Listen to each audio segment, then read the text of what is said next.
ঢাকা ইউনিভার্সিটির অ্যাডমিশন পরীক্ষা কিন্তু খুবই কঠিন হয় এবং অনেক কম মানুষ চান্স পায়। চান্স কম পাওয়ার একটি বিশেষ কারণ তো রয়েছেই, সেটি হচ্ছে সিটের স্বল্পতা। কিন্তু ঢাকা ইউনিভার্সিটির কে সেলিম স্যার একটা রিসার্চে একটা ভয়ানক বিষয় পায়, যেই ভয়ানক বিষয়টা শুনলে আপনিও আটকে উঠবেন। ম্যাক্সিমাম স্টুডেন্ট যখন পরীক্ষা দেওয়ার পরে, রেজাল্ট দেওয়ার পরে তারা এই অনেক 10,000 স্টুডেন্টের খাতা চেক করে যেই বিষয়টা পায় সেটা হচ্ছে একটা প্যাটার্ন, মানে কোশ্চেন ভুল হওয়ার একটা প্যাটার্ন তারা খুঁজে পায়।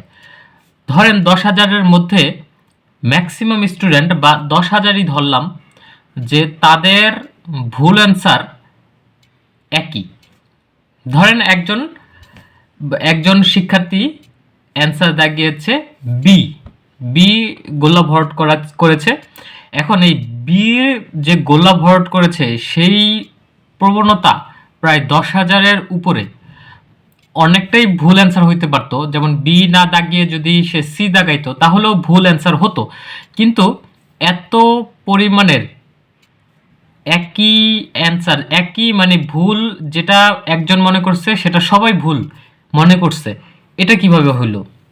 এটা নিয়ে রিসার্চ করে তারা দেখছে, রিসার্চ করা পাইছে যেটা, সেটা হচ্ছে তারা যেই কোচিং সেন্টারে পড়ে, তারা যেখানে টিউশন নিয়েছে নিজেকে প্রিপেয়ার করার জন্য, সেখান থেকে তারা এই ভুল জিনিসটা শিখে আসছে।